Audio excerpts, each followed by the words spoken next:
C'est arrivé un 7 décembre, il y a 81 ans, jour pour jour, avait lieu l'attaque de Pearl Harbor. À partir du 19e siècle, le Japon se modernise et occidentalise son armée. Certains, au sein du pays, pensent qu'il est nécessaire de s'étendre pour des raisons d'influence économique et d'accès aux matières premières.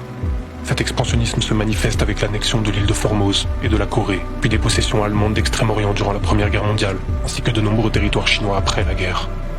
Alors que la Deuxième Guerre mondiale se prépare, les États-Unis, encore marqués par la première, choisissent la neutralité. Mais dans le même temps, les relations avec le Japon se dégradent.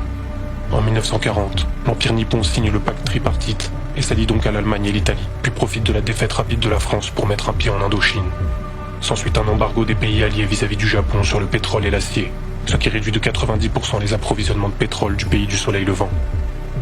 À partir de là, le pays se trouve d'autant plus divisé à sa tête, et la guerre contre la Grande-Bretagne et les États-Unis, qui ne sont pas encore en guerre, semble de plus en plus difficile à éviter.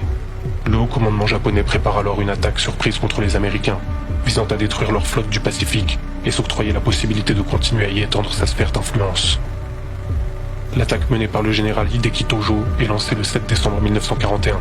Ce sont plus de 400 avions qui attaquent les forces navales américaines stationnées à Pearl Harbor, mais aussi les Philippines et Hong Kong. Si les pertes américaines sont importantes, seuls 2 cuirassés et 188 avions sont détruits, alors que 16 navires endommagés sont remis en état dans les mois qui suivent. Mais surtout, les 3 porte-avions du Pacifique alors absents de Pearl Harbor sont intacts. Cette attaque permet le retournement de l'opinion publique américaine, anciennement réfractaire à l'entrée en guerre du pays, et dorénavant plus favorable.